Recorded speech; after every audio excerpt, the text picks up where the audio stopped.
Super awkward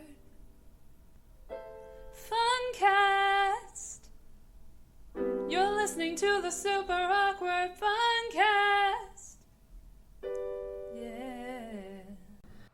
Hello and welcome to the 60th episode of the Super Awkward Funcast with your hostess with the mostest, Elle Latham. And it's a very special episode. This is part 2, and we are going to get into it about the vaccine situation and the propaganda that we have endured over the last couple of years from the establishment that is now telling us to shut up, stop spreading us misinformation. That's our job. So we're excited to do this episode and get into it. I'm excited. And you should be excited too, because I have a wonderful guest today, and her name is McArdle.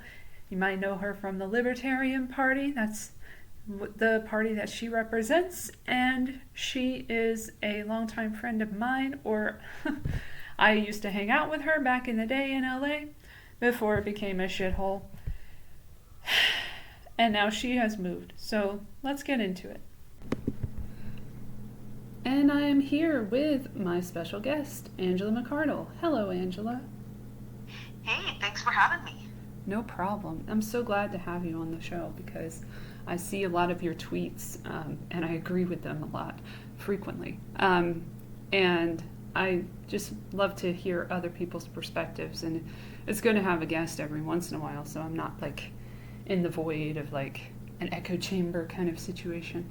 I don't want to feel like that on my own show, because it did start out a long, long time ago as something where people could come together and have different perspectives on different things, mostly pop culture related, but also political over the years. And so it's good to get back into that kind of rhythm.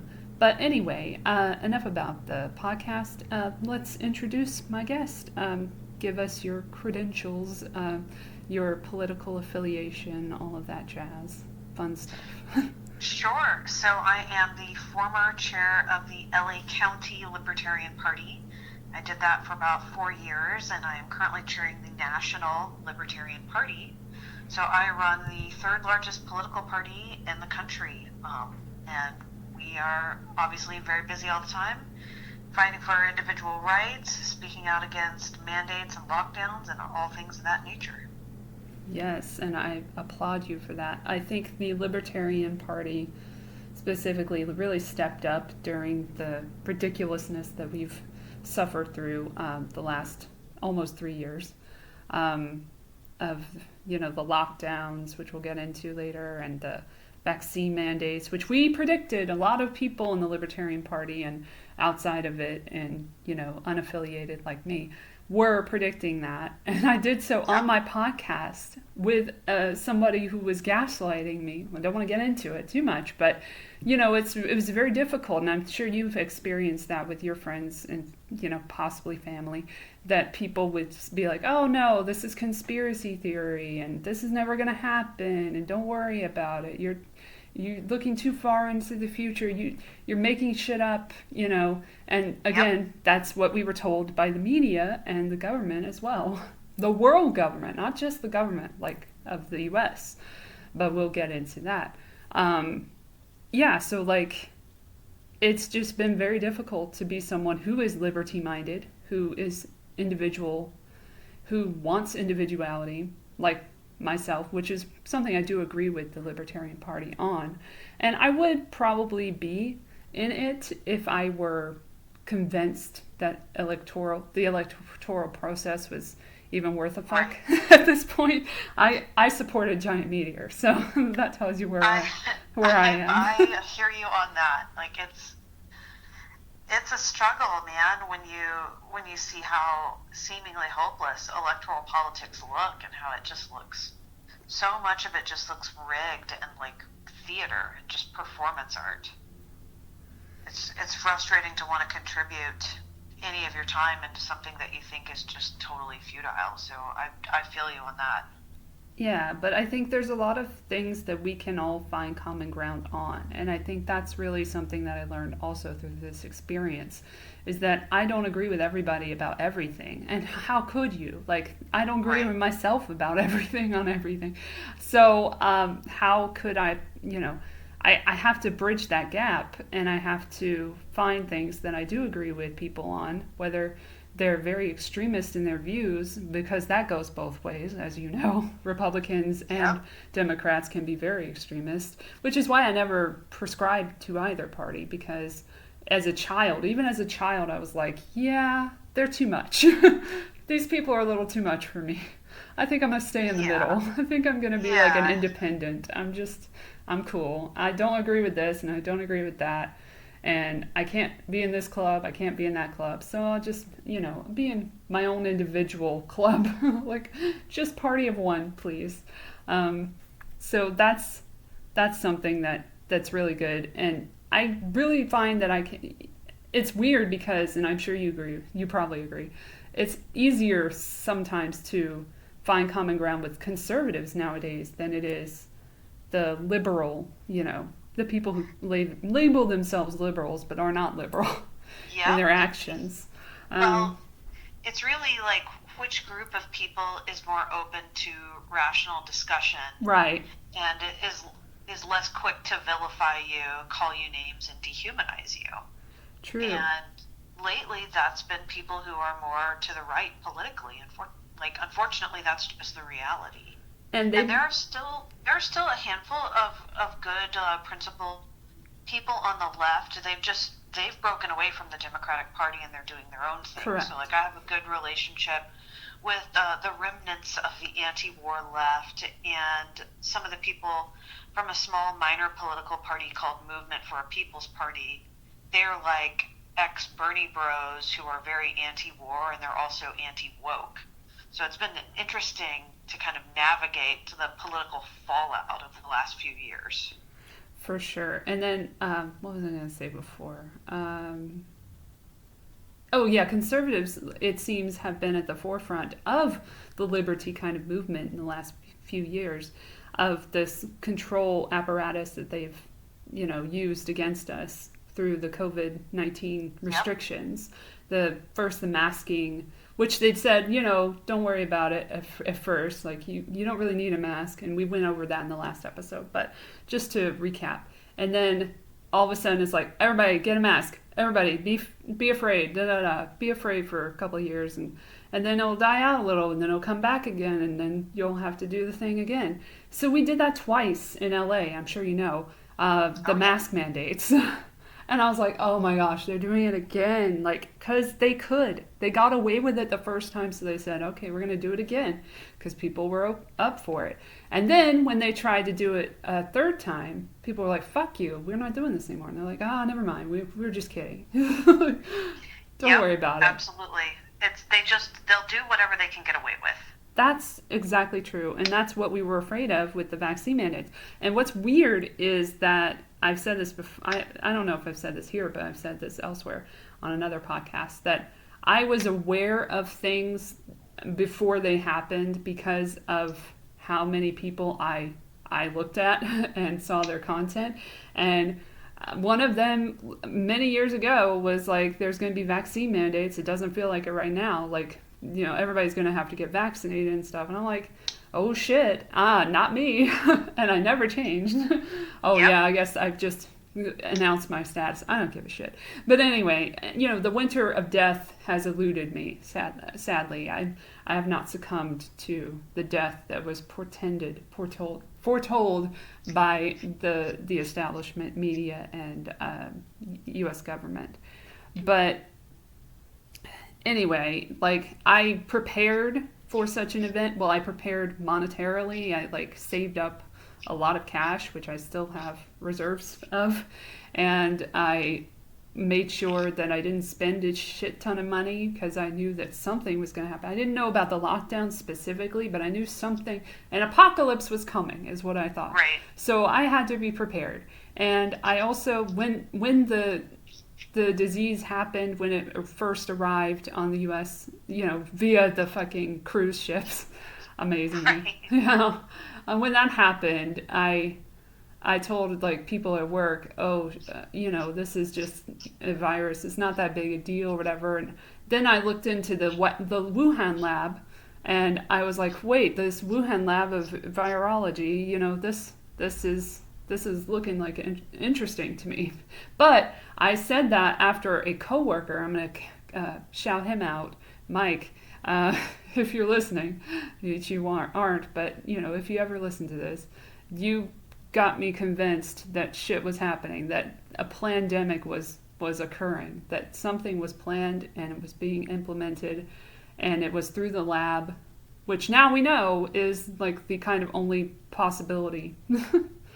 And I'll get into that on tonight's tonight, if tonight has a show, the Sunday show that I usually do.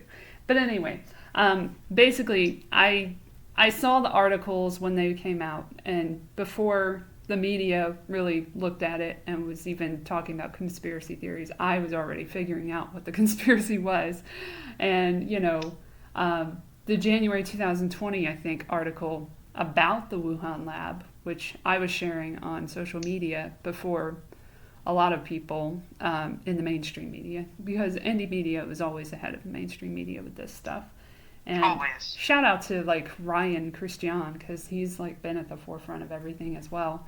And Corbett, I just love all of them. James Corbett and Truth Stream Media, who's been, telling us about biometrics and digital ID for years and years. So it couldn't have been done. I couldn't have been prepared without these people who made me aware of what was going on. So indie media is super important, and I'm glad to be a part of that. I never thought a few years back, like when we were like hanging out back in the day, I never would have thought I'd be having a politically charged podcast now, and I never thought I would be like on somebody else's podcast and contributing there and actually writing about stuff and just sharing all this information and being so proactive about it.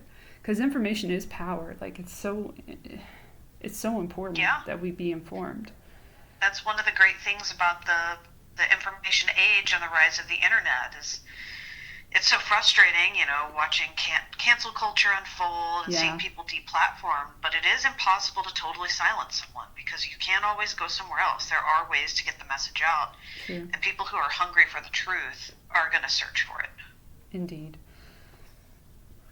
Well, speaking of the truth, so this all came about, I don't know if you heard the last episode, but Stop Spreading Misinformation, That's Our Job, Part 1, based on this Goalkeepers conference from Gates Foundation that they had a while back with Bill Gates spouting off about conspiracy theories and getting, asked questions and stuff in this panel, and Kal Penn contributing and being a total douchebag, as he seems to want to be for the Democratic Party, I guess, ever since he started working for Obama, which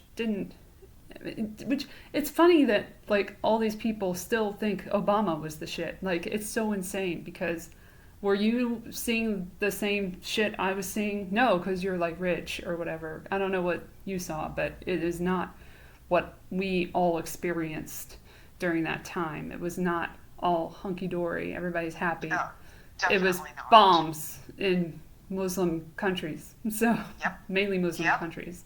So absolutely, drone strikes galore, lots of collateral damage, lots of innocent women and children killed. Well, and then also his involvement in Ukraine in 2014, that was no good. That teed us up for what we're dealing with right now. Victoria Nuland.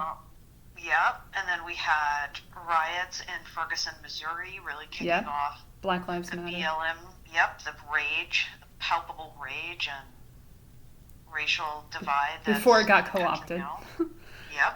Because everything gets really co-opted. Frustrating. Everything gets co-opted. And it would be great to have a leader who could kind of cut through the noise and at least call it out, but obviously we didn't get that with Barack Obama. Yeah, and I don't think we got it with Donald Trump either, obviously, who started Operation Warp Speed, or put his name on it at least, Right.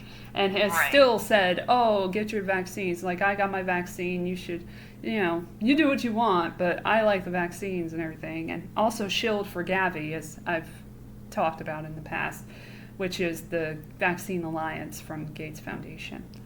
And Yep. yeah, so he's not your friend. No one's your friend. You got to be your own friend. You got to be your own hero. He's like less bad. That's, On the paper, reality of it. on paper, he's less bad, but Yeah. in actuality, he dropped more bombs in Oh, definitely. in those His foreign countries. policy. Because that was- always was accelerates. That's it. Yeah. Constantly accelerates every time. People will say that he didn't start any new wars, so we should praise him for that. Well, that's an incredibly low bar. Yes. That is really low. But also, like, what does it really even out to? Like, what's the score at the end of the day if you don't start new wars, but you accelerate warfare in the places where you're already in conflict? Right. Like, I feel like it's kind of a meaningless metric. You don't start any new wars, but you end up killing more people where you're already at. Okay, I guess that's sort of a wash. Yeah. So, yeah, that's what happened there. But like, back to the Obama thing, I wanted to also mention that no, Kal Penn, ignores all of the bloodshed and everything and just says they fucked up the website for the Obamacare. Which, by the way, it wasn't even Obamacare, but that's another fucking story. Nothing is ever what it seems in this town, in this dystopia.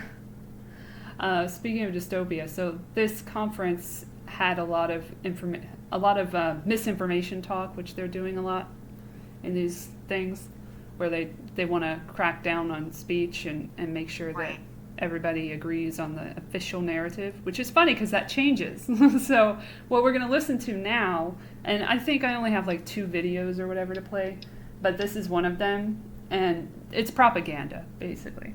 So just to put this in perspective, this is from BitChute because it can't be on YouTube. Right. Because people got kicked off of YouTube, so they went to BitChute. So this is called "They Told You Don't Take the Vaccine." You probably heard it before, but it's a compilation of clips from the mainstream media and elsewhere, and all of them telling us they don't trust Donald Trump, who was behind Operation Warp Speed, who's the reason we have the vaccines, allegedly, in the first place, according to himself, and many other people. But at first, don't take the vaccine. No. Because this is their misinformation. We're just going to focus on their misinformation because they always want to focus on ours. We're going to, put the mirror in front of them. Here we go. Be a very skeptical American public about taking the vaccine, and they should be. We can't trust the president and take his word and take a vaccine that might cause harm to us. If and when the vaccine comes. It's not likely to go through all the tests that needs to be and the trials that are needed to be done. Let's just say there's a vaccine that is approved and even distributed before the election. Would you get it? Well, I think that's going to be an issue for all of us. When we finally do, God willing, get a vaccine, who's going to take the shot? Who's going to take the shot? We will need to have access to the vaccine results so we can make our independent assessment to make sure that Donald Trump's fingerprints are not on it. You could be the first one to say, put me, sign me up. They now say it's okay. Is the vaccine safe? Frankly, I'm not going to trust the federal government's opinion. Me neither. And I wouldn't recommend to New Yorkers based on the federal government's opinion. And the question of whether it's real when it's there, that requires enormous transparency. Would you trust that vaccine? There's very little that we can trust that comes out of Donald Trump's mouth. We cannot take for granted this process will be free of political influence. I don't trust the president, and I don't trust the FDA. Me neither. Donald Trump can't give answers, and the administration can't give answers to these 3 questions. The American people should not have confidence. You're going to say to the American people now, here's a vaccine, it was new, it was done quickly, but trust this federal administration and their health administration that it's safe? I will say that I would not trust Donald Trump. Hey, how confident are you in the approval process of the FDA right now? How confident am I? I'm not that confident. Yes, I would be hesitant, but I'm going to ask a lot of questions. You're going to need someone other than this FDA and this CDC saying it's safe. You got to make all of it available to other experts across the nation so they can look and see. So there's a consensus this is a safe vaccine. What I'm worried about is that there's some sort of October surprise and that there is a pressure put on the decision makers here to announce the vaccine in October of 2020. We're going to put together our own group of doctors and medical experts to review the vaccine and the efficacy and the protocol. And if they say it's safe, then I'll go to the people of New York and I will say it's safe. But if Donald Trump tells us that we should take it, I'm not taking it. You heard him, guys. That's right. We're just following your instructions. Like, that's the most insane part. It's like they plant the seed, and then when we, like, turn it into a plant, they're like, fuck you. No, you're the problem. You're a domestic terrorist and all this stuff. Which is... It really is like Orwellian groupthink. It really is. It's so open. It's just out in the open. Whatever they tell you to think, you don't have to question flip-flopping. It's okay to completely do a 180. You don't have to question it. You don't have to explain it. There doesn't even need to be an explanation. No. That's the thing that's so freaky to me about it. Yeah. And I never agreed with Anthony Cuomo on anything, but I agree with him there. I'm like, yes. If only you were telling the truth. If only that was, the case. Like, it's so funny how it depends on who's the president, whether we trust the FDA or the CDC. That's so funny. That's so silly to me, because it's like, it's always the same. It's continuous government, like, agencies. They're not really, they're doing the same agenda every time. Like, they don't ever change the agenda. Like, Agenda 2030, as it was once called Agenda 21 or something like that. Like, that agenda is still in place no matter who wins an election. It doesn't matter. Like, that agenda is going to happen no matter what. And we've seen the agenda that was prepared way, way, way before any of this, possibly in 2000, to be honest, of what's going on with the vaccines and everything, and domestic terrorism stuff, and Real ID is from fucking the Patriot Act. So.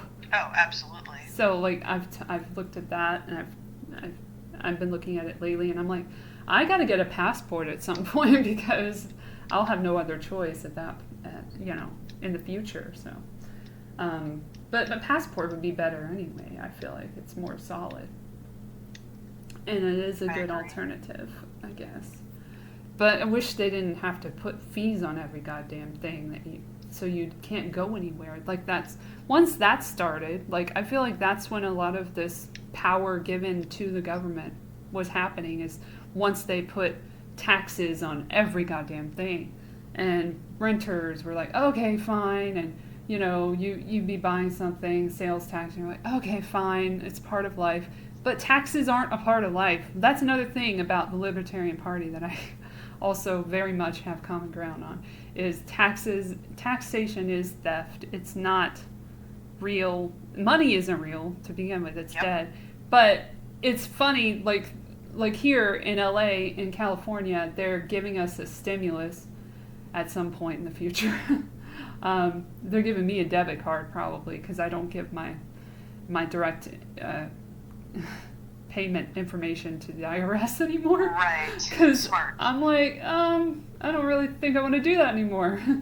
And also, I'll get to the other reason privately. But anyway, I think you can think about it and figure out the other reason that I might not want to do that. But anyway, so it is based on the tax system and whether you file taxes, so only taxpayers get the relief.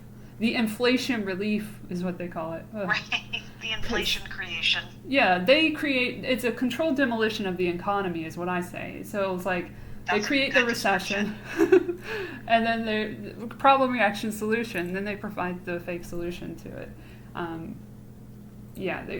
They're always doing that, and they never get in trouble. But like now, people are finally starting to like see through it. Even like the mainstream media is like, wait a minute about this, about certain comments made by the U.S. government in regards to inflation and how they're bullshitting the people. So that's nice to see, at least in some of the conferences and stuff, the press briefings and whatnot. But anyway, so they're giving us like our money back from taxes, basically, is what I'm getting at. Like it's a rebate. So they're not even giving us new money. They're giving us our own money that they stole in the first place. So it's like, oh, sorry, you stole this money. Here you go.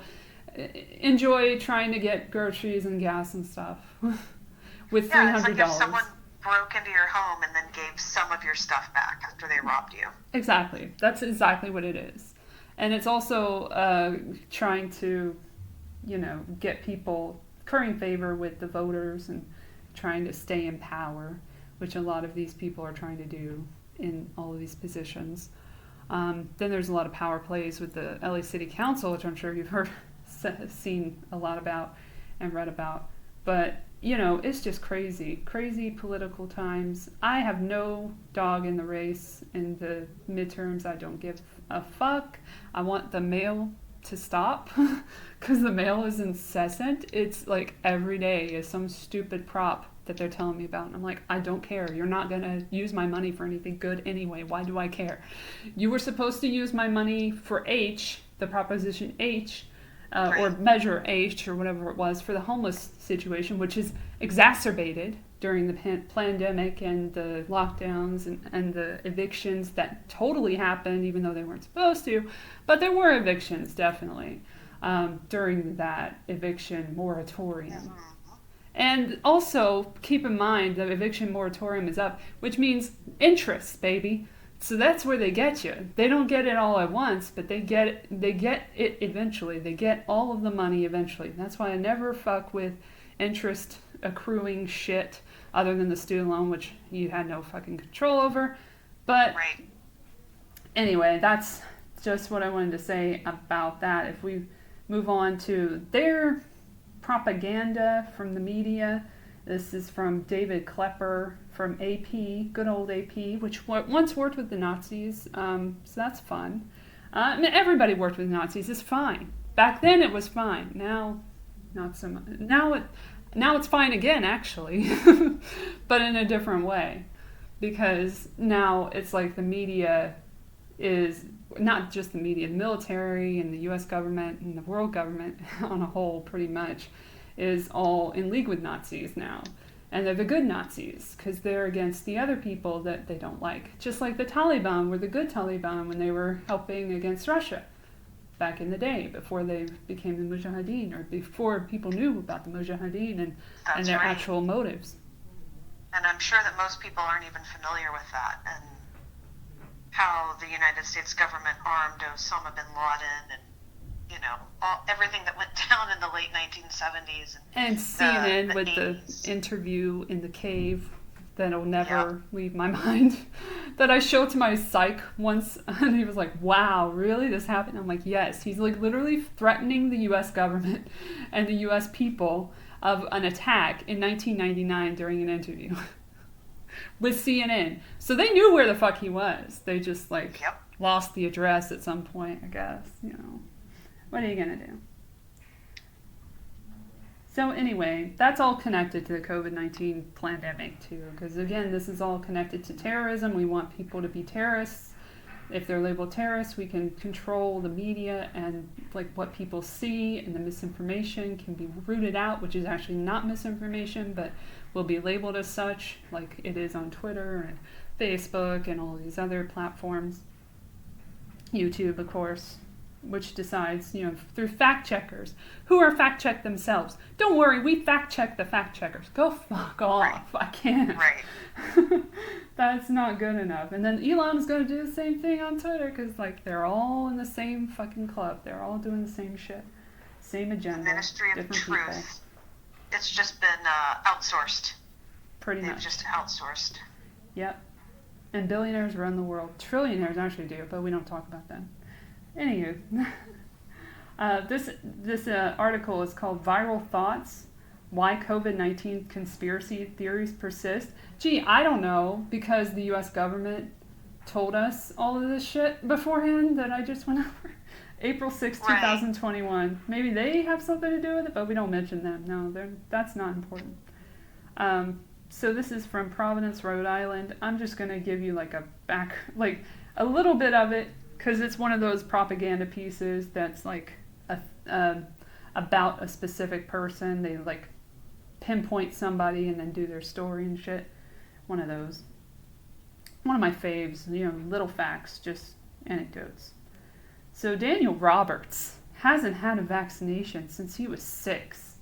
No boosters, no tetanus shots. His parents taught him inoculations were dangerous. And when the coronavirus arrived, they called it a hoax. Yeah, I saw those people too, and I never believed them either. And I, did my due diligence, like normal people do when faced with information. They're like, I don't know. But then they look into it and they're like, yeah, I'm pretty sure this is real. So a lot of people in the indie media realm do not believe it's a hoax, but they keep acting like that's like a prevailing kind of theory from the populace. Like a whole bunch of people believe that it's a hoax, so everything they say is bullshit. But that's not what everybody believes. That's a small segment of the conspiracy realists. The vaccine, they said, was the real threat. And it is a threat. I mean, we're going to get into it, but the vaccine is the main threat because it's continuing the scam. And the scam keeps getting bigger and bigger and involves more and more people. When at the beginning, remember, it was old people. Old people are going to die. We got to protect old people, right? We got to protect grandma and the nursing homes and everything. And then they fought that up in New York and elsewhere, including here.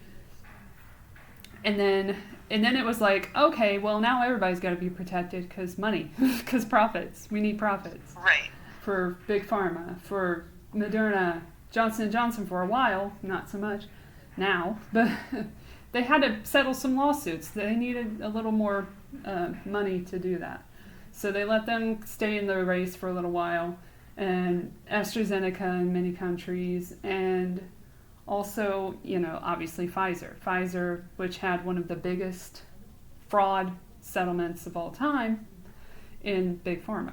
So that's what happened. They somehow rehabilitated Big Pharma, while at the same time, by the way, today, they say shit about Big Pharma. I'm sure you've heard Joe Biden saying his little speeches and stuff and being like, but we beat Big Pharma. No, you didn't. You beat off Big Pharma because you gave them all this money. You became Big Pharma. It's very confusing. It's especially confusing where if you look back at like maybe 2012 to 2014, you had a lot of people on the left who were just railing against large pharmaceutical companies and genetically modified food, and they seemed to be very interested in the pursuit of like truth when it comes to health. And then it just disappeared. Like, it's shocking to me how rapidly it disappeared. Indeed. Well, we're going to go down to the very sort of end. It's a very long article and not worth a lot of our time. But this does have a part of it where it makes a comparison that they always want to make. So you'll understand. Shared distrust in American institutions has helped to unite several groups behind the banner of COVID-19 conspiracy theories. They include far-right groups upset about lockdowns and mask mandates, anti-vaccine activists, and adherents of QAnon, there's the word, of course, who believe Trump is waging a secret war against a powerful cabal of satanic cannibals. That's not what they believe. They don't even know what they believe. I don't know how they ended it with satanic cannibals, but that's charming. Very Halloween themed, I guess. Well, this is old, but, from 2021. But, the satanic cannibal thing, I guess they're referring to adrenochrome, which is not technically cannibalism, but, can be construed as such. Besides gaining insight into COVID-19 conspiracy theories, researchers are thinking about what works and what doesn't when it comes to talking to friends and family who have embraced baseless claims. And they are finding possible solutions to the broader problem of online misinformation. Yeah, I think it's censorship, right? I can guess. That was a part of Event 201, by the way. Just a reminder to everyone listening that segment 4 of Event 201 is where they mention, going after these platforms and spreading information from trusted news sources and trusted government sources and stuff, and making sure that nobody's spreading misinformation. But I don't know, that it leaked from a lab. Just George Gao saying it could have leaked from a lab. The Chinese CDC director at the time, and fucking WEF and Gates Foundation produced Event 201 tabletop exercise about a novel coronavirus in 2019, October 18, 2019, in New York, which ended up being the epicenter. No, I'm crazy, right? Reading into that at all, anyway. I watched a little bit about it recently on the FUN-CHIVE documentary. It was very interesting to just see them right out in the open discussing it. Oh yeah, and I love, again, when one of them, I always forget which one it is, one of the dudes says, at least we didn't kill as many people in this one, because they killed 100 million people or something, and in the last one in Clade X, and then they were like, phew, we only killed 65 million this time. And then everybody laughed, because it's such a funny joke that they can't do their job, even in theory, which they don't want to anyway. They keep doing these. They're for a purpose. I don't know what else it would be, but anyway. Facebook, Twitter, and other platforms have long faced criticism, there they go, for allowing misinformation to flourish. They have acted more aggressively on COVID-19 misinformation, which is not at all connected to Event 201, suggesting the platforms could do more to rein in misinformation about other topics, such as climate change, because that's the next thing, Cook said.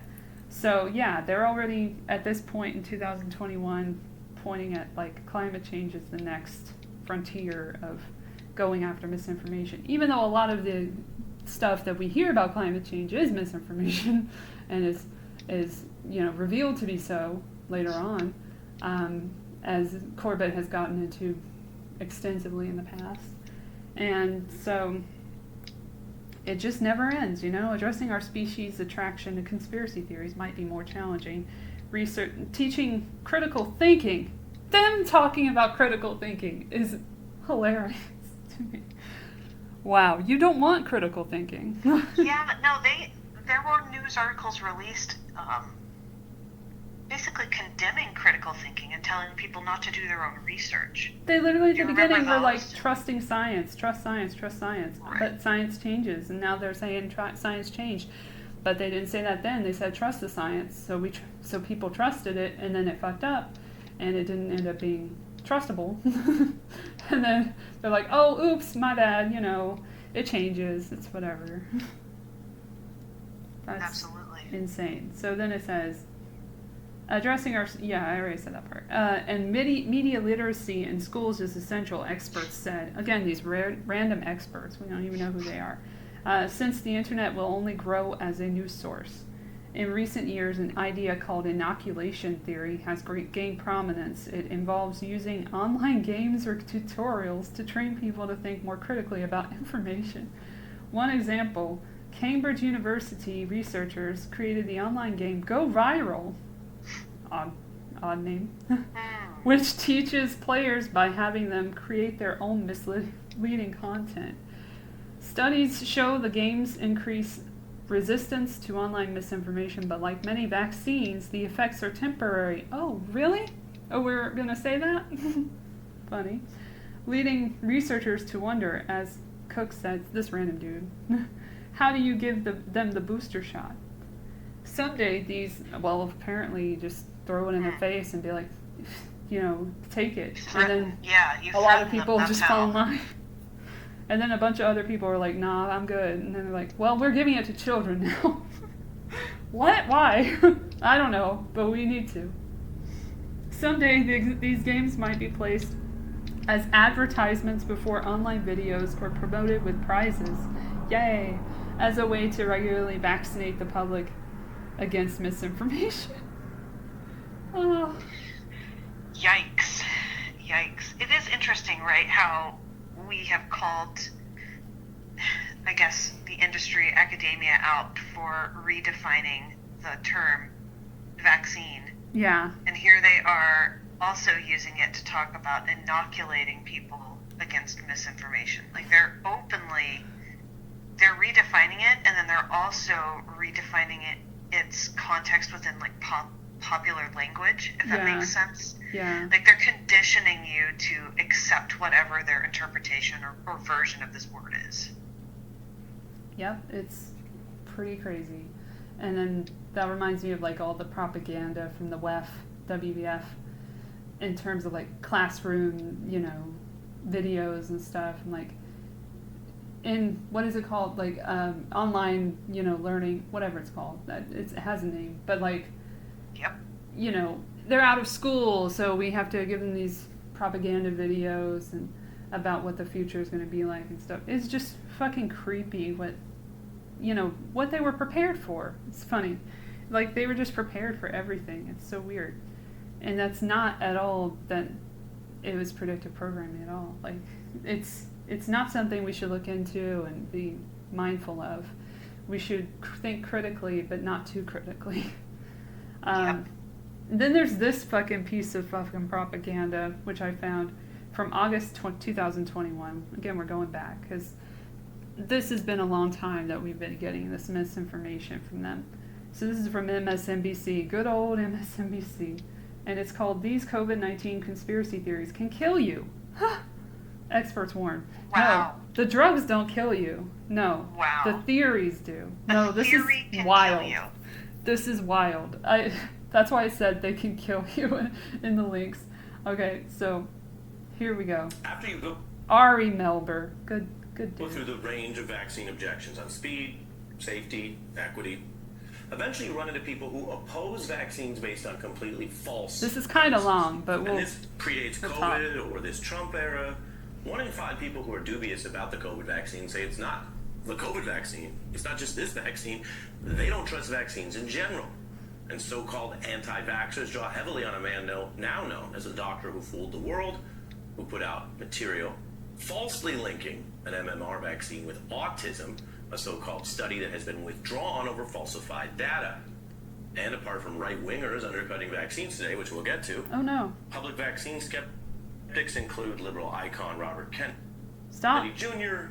Okay. Hello? Sorry about that. Must have been my phone. My phone sucks sometimes. Oh, good. So we'll get through it. It makes it more awkward, fun. So they're getting into Jenny McCarthy, because she was the go-to girl to make fun of as an anti-vaxxer. And so they're talking about the MMR vaccine. I don't know where we left off, but I always wondered what happened with Jenny McCarthy. oh, she was via link, video link, at the Defeat the Mandates rally, which I went to cover, and YouTube in all their infinite wisdom, as I was posting videos from it, unlisted videos, mind you, they decided to strike me for going against the community guidelines by doing so. And I'm like, what? But like, I appealed and was like, it was unlisted. Like, I literally was going to use it in a Rumble video or something, and talk about it there. Not Rumble, it was somewhere else. But I was going to talk about it on my podcast, I think, and share little clips or whatever. And they didn't let me post it there. They gave me 2 strikes for medical misinformation. Even unlisted. And one of them was literally the one that got probably the most flack, was the one with survivors of the vaccine, like vaccine injured people telling their stories. So that's not allowed. We're not allowed to hear their stories and to see a journalistic piece of information at a rally that was, pretty prominent, like in like people were talking about it and covering it a lot, but it was persona non grata. Like people, Robert Malone's speech got me in trouble too, and I don't even agree with a lot of him. I think he's DOD kind of plant. Well, you know, I've looked into his CV and everything, but the fact that like that got me kicked off, I was not kicked off, but like reprimanded or whatever for 6 months or whatever it is.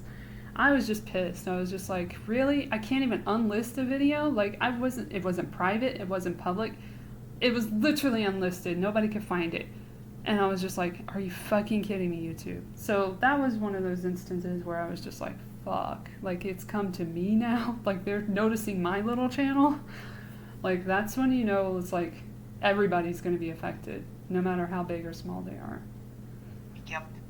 So, all right, the anti-vax movement or whatever. That has been withdrawn over falsified data. And apart from right-wingers undercutting vaccines today, which we'll get to, public vaccine skeptics include liberal icon Robert Kennedy Jr. and so-called Hollywood liberals.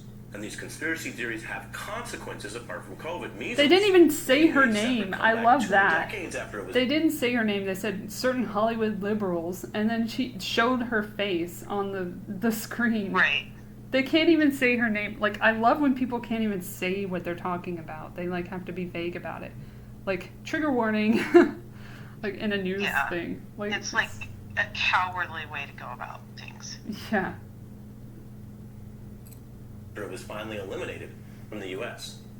As for COVID specifically, bad-mouthing the vaccine has become a larger talking point on the right, especially after Joe Biden took over. Blah. I feel like a vaccination, in a weird way, is just generally kind of going against nature. The Cleveland Clinic said that if you had COVID-19, you don't need any vaccine. Since COVID, Bill Gates has gained extraordinary powers over what you can and cannot do to your own body. Bill Gates would like you to take the coronavirus vaccine. It's actually ranged from ignorant misinformation to picking up on pretty ancient themes that medical breakthroughs, which make you safer, are actually some dangerous elite plot. Tucker there flirting with viral lies about Bill Gates, that he would be using the vaccine to spy on people. These things are so dumb and stale and uncreative, they were mocked all the way back in the 1950s by classics like the film Dr. Strangelove, which parodied a general worrying about sinister medical attacks on Americans' bodily fluids. That pissed me off a little bit, because I've seen Dr. Strangelove very recently. That's not really what they were, like, against. It was communism, like the communist threat, which is also something we're dealing with today with the McCarthyism of today, and the kill lists for the Ukraine, the anti-Nazi, segment that's not totally gung-ho about arming them in Ukraine. So yeah, that one hits close to home. There are people I know who are on that kill list. I can imagine. Yeah, that's pretty fucking insane. And that website that I've like looked into and shown on Lucky's show, the Fearlessly Authentic show, is gnarly that it's even up, like that it's allowed to exist, this hateful, full of hate speech, full of threats against people based on their ideology, kill list shit, like people dead, just dead people on the page. It's insane. I forgot the name of it, but like it's a group of people that have put people on the kill list and everything. And that's where I found that information. But the fact that that's all on the internet, no problem. Like that should tell you something. Like they don't really care about violence. It's the right violence that they'll let bleed into. It's got to be state-sanctioned violence. Mm-hmm. That too. I can no longer sit back and allow communist infiltration, communist indoctrination, communist subversion, and the international communist conspiracy to sap and impurify all of our precious bodily fluids. Our bodily fluids. The idea is this is dumb, and that's why it was a punchline. And fact-checking these kind of lies is straightforward. There's nothing unnatural or unsafe about the COVID vaccine. No. Bill Gates did not control its development or insert any microchips. He didn't have anything to do with funding any of the companies. Like, there's not a total like list of grants on Gates Foundation's website that shows that that's true. That never happened. That's all in our heads. Don't believe what you're seeing. Don't believe what you've heard. Just believe what we say. That's what he's saying.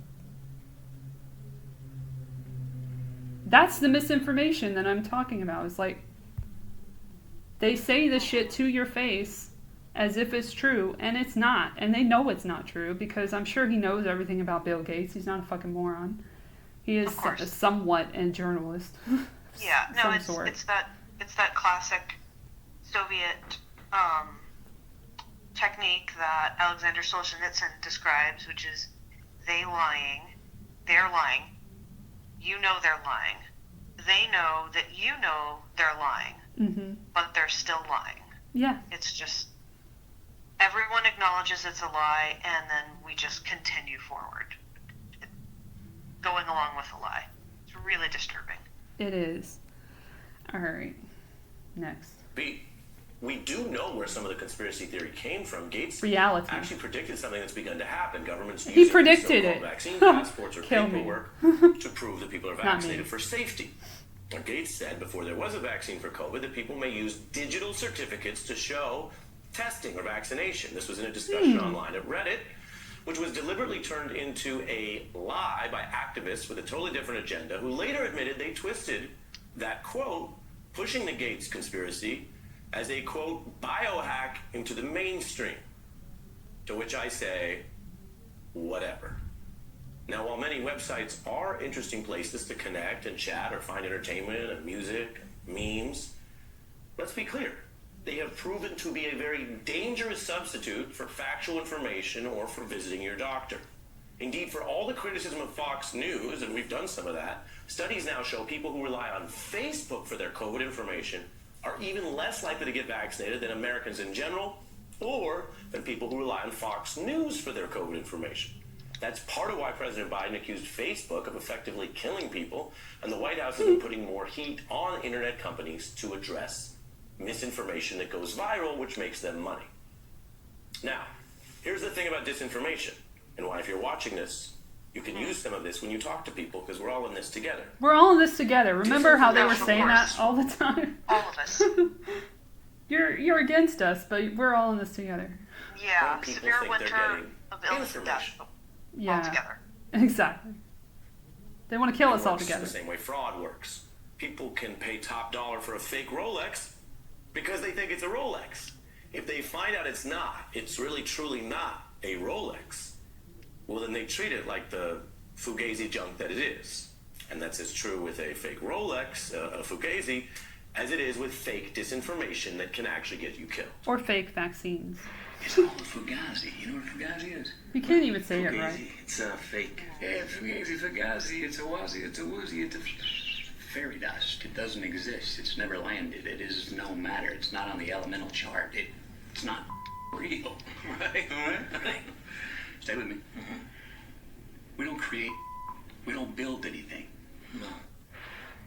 No, they don't. Wow, I love the cherry picking of scenes from movies. That really sells the point and brings it home.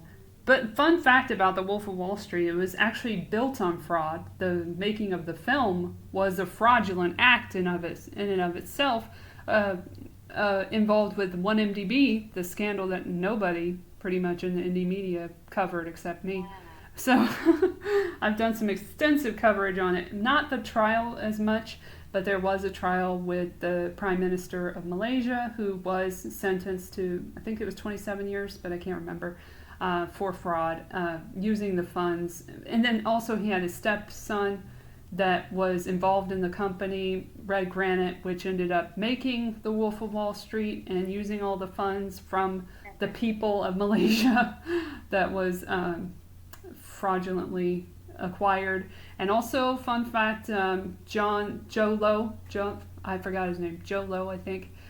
Anyway, he's on the run still, has not been captured as far as I know, was in China last time I checked, and he was the one who would get in with all the celebrities, including Leo DiCaprio, and make all these connections and use the money, and he would just there's a whole book about it, Billion Dollar Whale, which I recommend, from Wall Street Journal authors. I can't remember their names, but it was very intriguing. And it involves the Department of Justice in the U.S., Australia, many different countries. I can't remember all of them. 12 different countries, I think. And so, yeah, I recommend looking that up if you want to know more about movie history. And the fact that that the whole movie about fraud was made fraudulently, I just will never... I would just always be like, wow, that's like, ironic. It's like a fractalization of itself, or like a little Easter egg. Yeah. Little goodies. It's really interesting. I don't think Martin knew Marty Scorsese, because he just wanted money, and they had $100 million, and he's like, all right, well, we can do whatever we want. Yeah, but why can't you do whatever you want? There's a reason that you're able to do exactly what you want in this movie, and it turns out it was not a great reason. And also Obama's involved. Like, there was money given to his campaign from the guy from the Fugees, Wyclef Jean. So there's like a whole bunch of people involved. It's pretty crazy. Here we go. So funny using that Those clip. are just two lying brokers commiserating about selling made-up Fugazi products to suckers who didn't know any better. And those kind of people are much more culpable than their informational fraud victims. Yeah, the billionaires. Just as the people pushing Fugazi disinformation about COVID are more culpable than the people who get fooled by it, who get hurt by it, who might die from it. Everybody's going to die. You might want to have empathy for those people, because right now we really need facts so people can make their own decisions based on truth, not lies. And I think we need empathy so people can converse about this without demeaning our fellow citizens who may be like Bill hesitant Gates? for any range of reasons. Oh, okay. Right. The way out is through this together. And we do keep hearing from people who've learned more and changed some of their minds along the way, like those people from vaccine-hesitant families.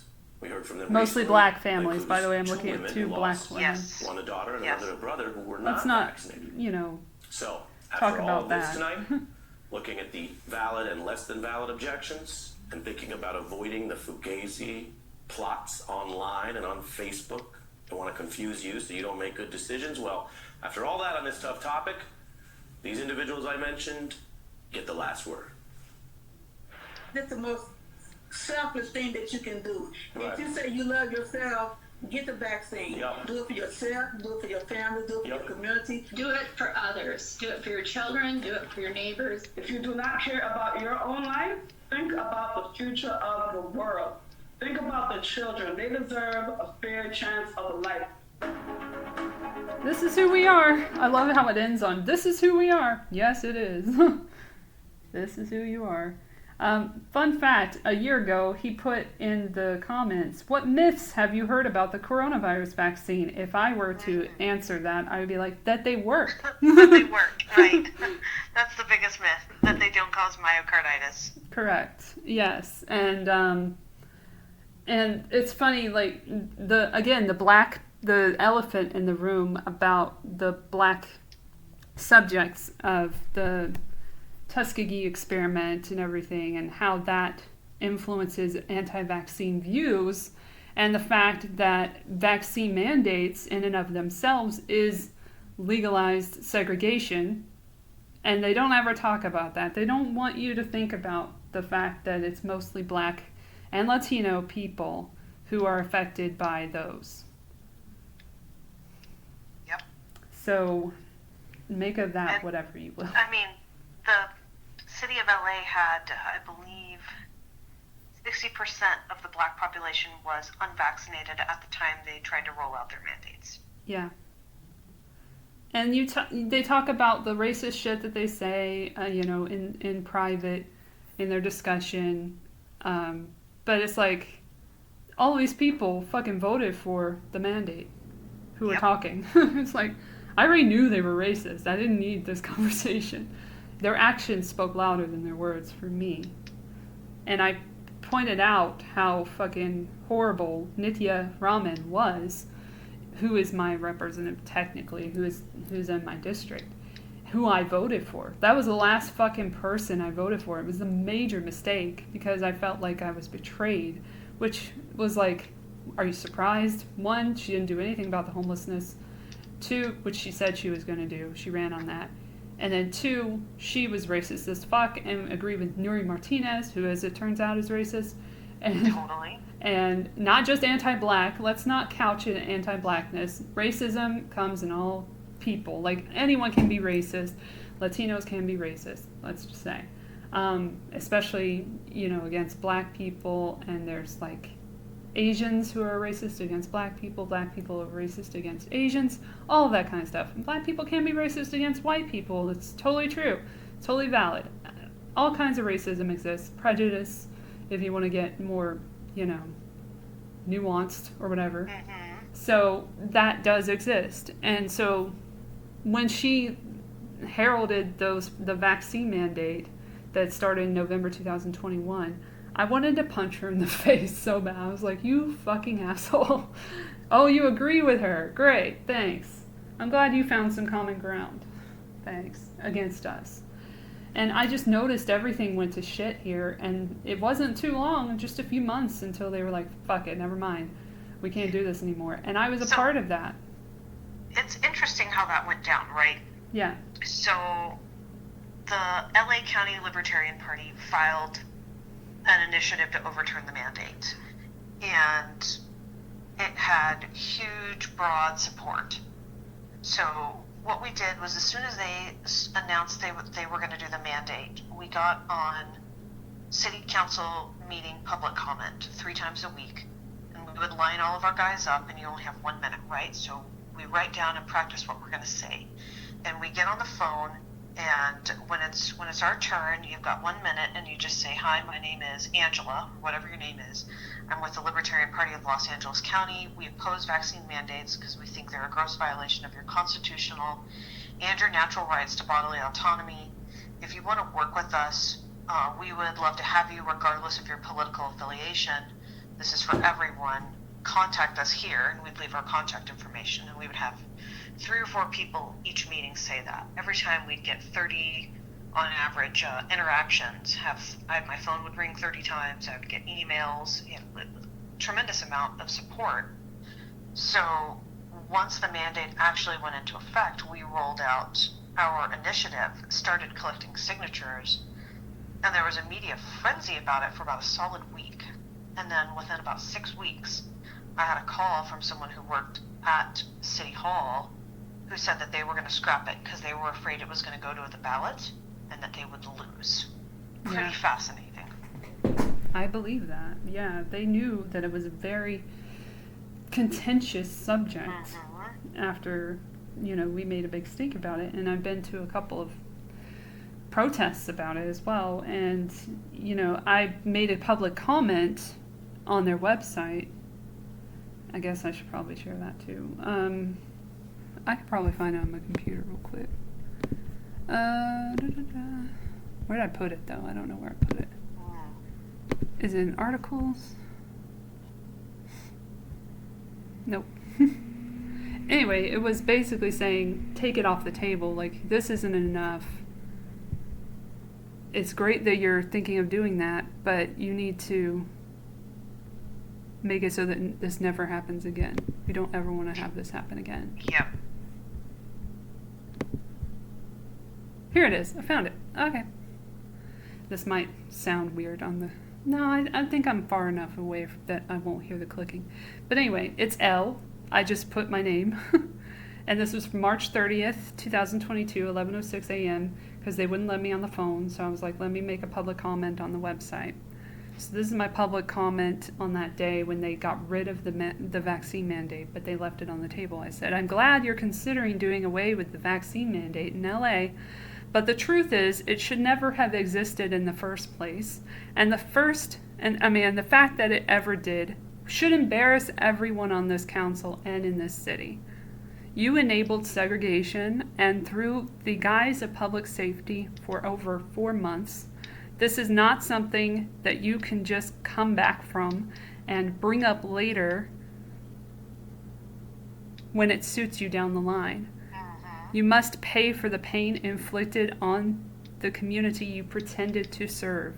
These vaccines were proven not to stop transmission, and the mandates were proven not to help in any way. You wasted so much time on these useless measures in order to control the public, and what was gained? And you want to leave this option on the table for future public health emergencies. I say enough, and I am not alone. Let us make our own decisions about our health and leave us alone for good. You have nearly destroyed this city, and we won't let you do it again. I'm sorry, I'm like trying to look back and forth. Okay. Yeah. In the mandates for good, while you're at it, in the state of emergency, there isn't one. And they still haven't done that because they had it on the table. They had it on the agenda recently, and they decided, no, we have to keep it going for the renters. So now they're using the excuse of the renters and the eviction moratorium and everything, like people, being homeless and stuff. They're using that as a reason to continue the state of emergency, because we've got to all be scared and all in need of government assistance. Like, that's what they want. They want us to need them and to be able to fuck us over in the future. Absolutely, couldn't agree more. And then this isn't just happening here, obviously. Like, there was a lot of shit going on across the world, and I brought this up. This is a tweet from October 11th, 2021, again, just using their own propaganda. This is from, what is this? New York Times.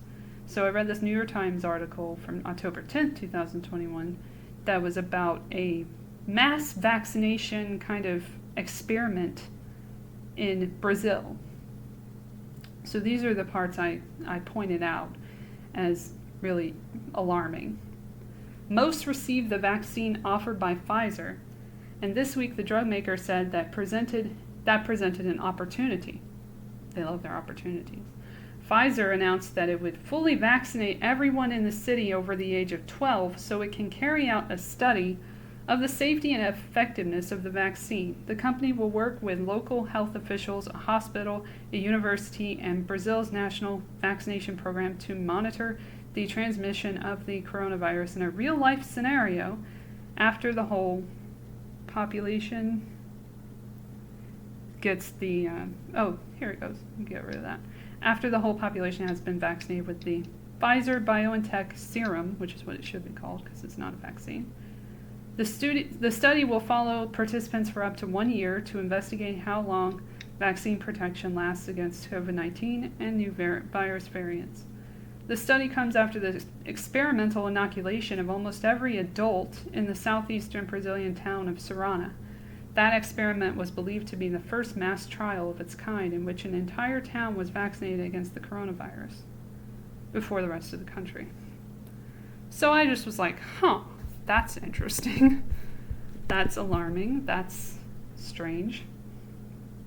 But that was happening probably in other areas too throughout the world, where they're just pretending to, do these safety trials, but not really. Just so that they can be like, yeah, well, we tried it here and it worked, and so, put it over here, put it over there. And this is under Bolsonaro, so that's the guy who was in charge at that time. I'm sure he had no control over the situation. He's not a people of the left at all, so I think we should trust him. Right. Trust someone, right? Then I got this oldie that was from a month later when they were doing the children safety trial, or they were giving us information about the authorization of the Pfizer vaccine for children, and I read it. I actually read it, and I watched the whole thing, and I put it in here, this whole press briefing from the White House, which I also put in this thread. But this is my tweet. This is a live, real-world clinical trial. Pfizer didn't even have 2,000 children in the safety study pre-authorization. No long-term study on the vaccine until after it's administered. This is insane. And if you point this out, you're fucking crazy conspiracy theorist. I know, or they'll try to call you a hypocrite if you're a libertarian. They'll be like, well, I thought you guys wanted to abolish the FDA. Well, yeah, but that doesn't mean that we think people should just be given experimental drugs and lied to about it. Just because we don't like the government doesn't mean that we want people poisoned and lied to. Like, that's that's an absurd conclusion to draw. It's funny because this was in a quote tweet, and I have no idea what they deleted, but they deleted their tweet, whoever I was quote tweeting. So they must have ended up being like, oh shit. But I don't know. But at least my information is still there. And I always, when I put screenshots, I always put the fucking link to the article so that I can be like, there, or the document, there's a document, leave me the fuck alone. I'm coming to my own conclusion about reading this document. It's fucked up, and that's what it is. And this was for 5 to 12-year-old children, and it was approximately 1,500 of them.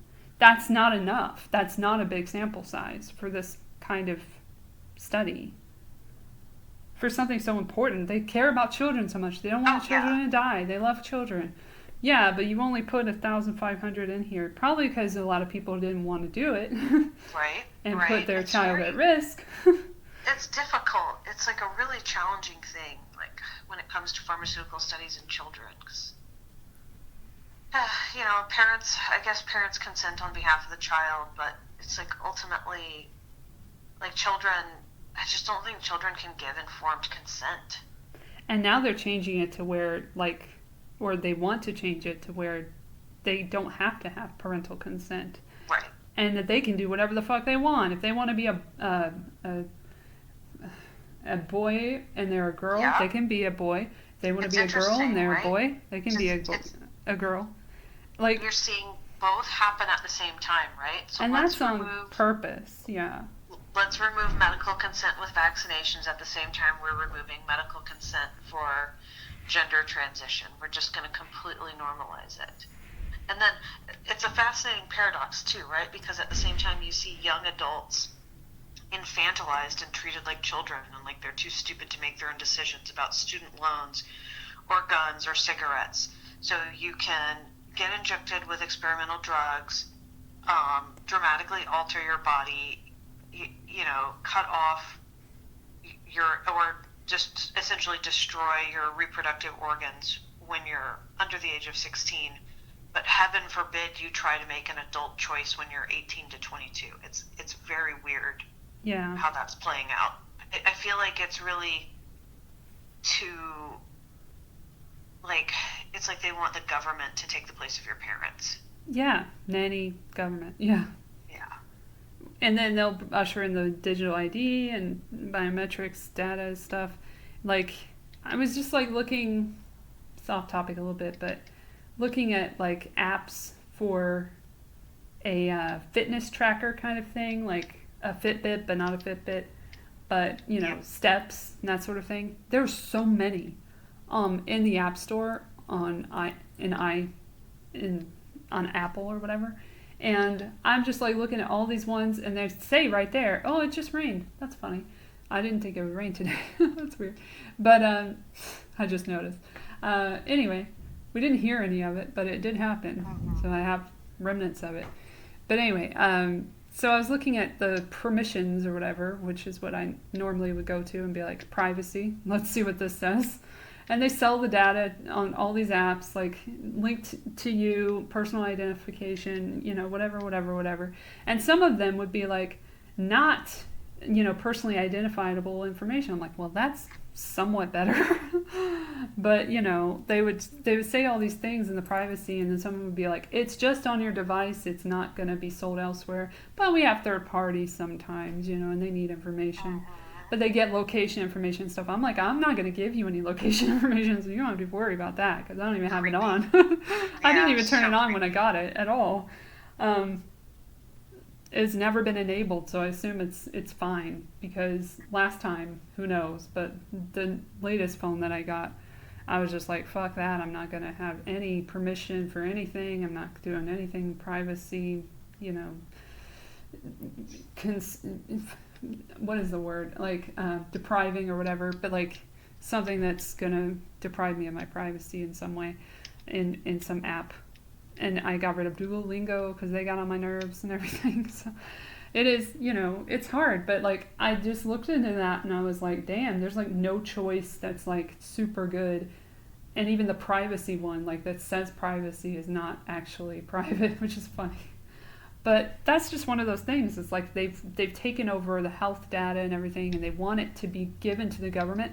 Like yesterday, I was looking at like international travel because I was thinking about the future and if I wanted to go to Cardiff, Wales someday, and I do, and like figuring out how much it would cost, like the budget.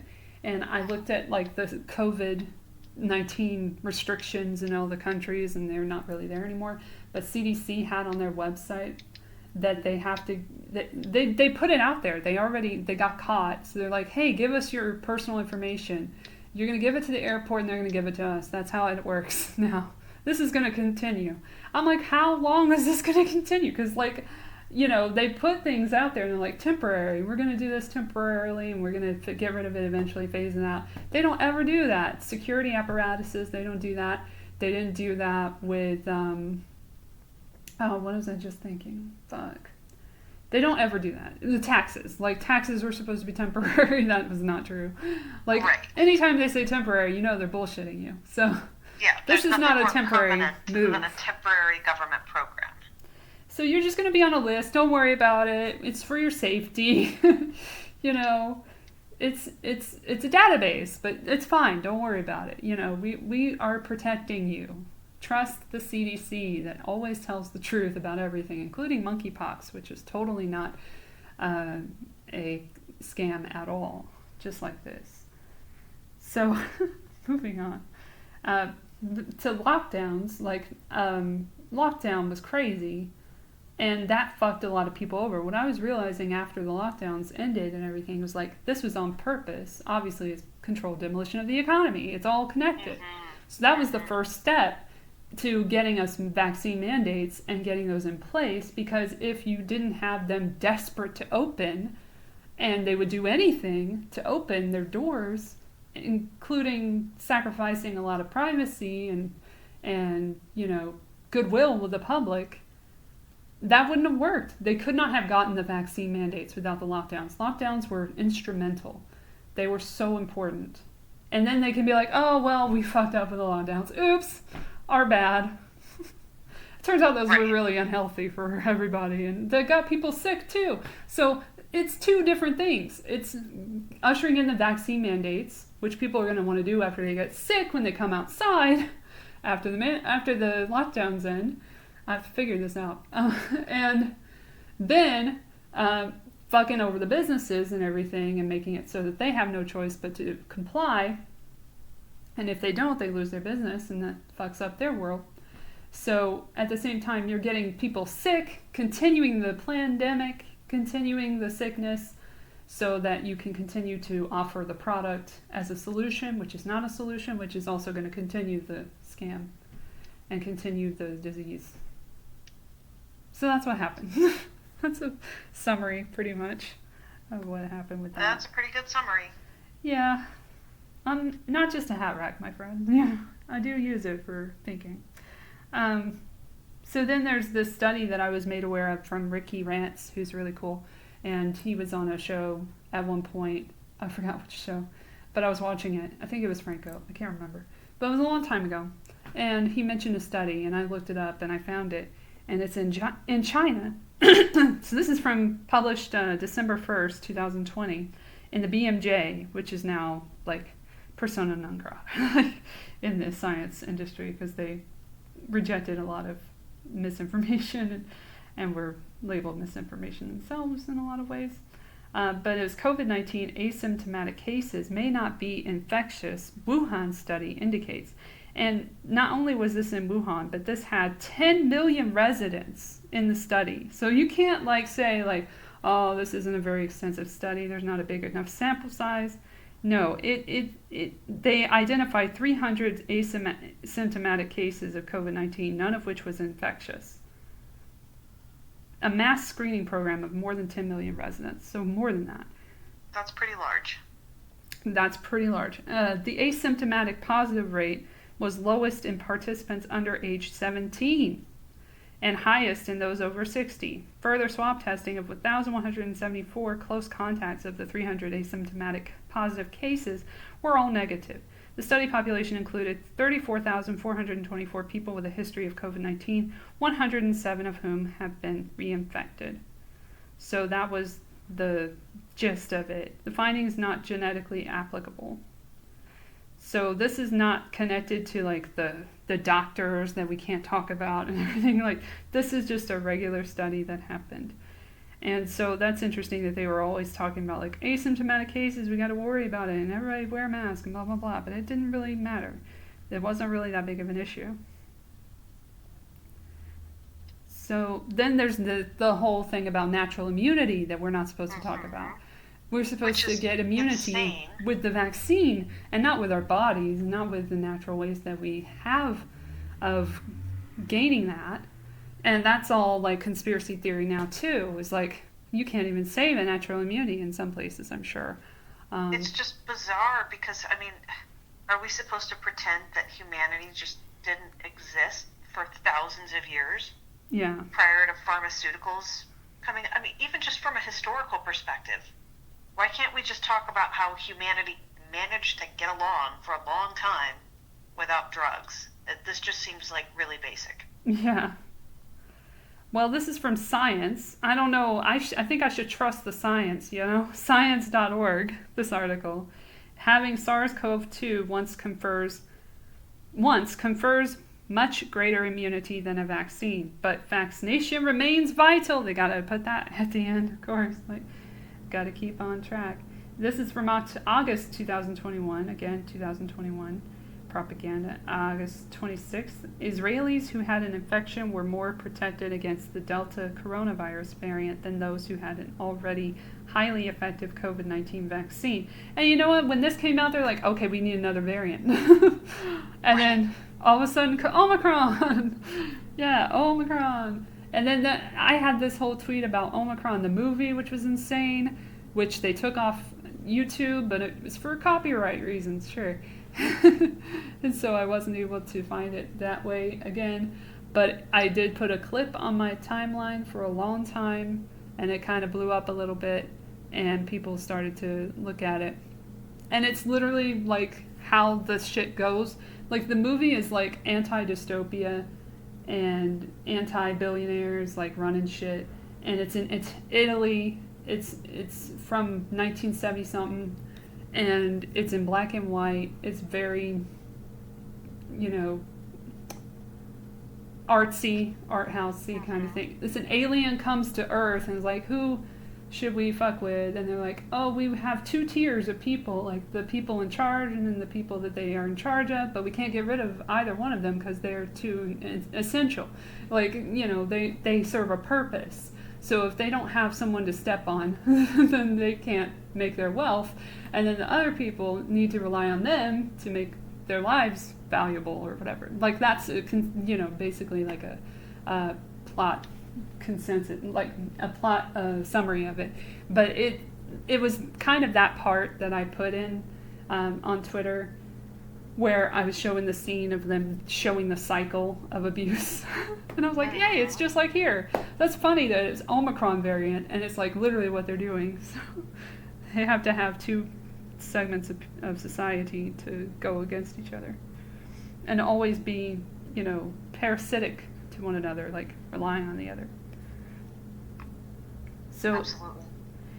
Yeah, so this study was in 2021, so that was before, and it was also in, it was not peer-reviewed, so people could be like, oh, it's not peer-reviewed or whatever.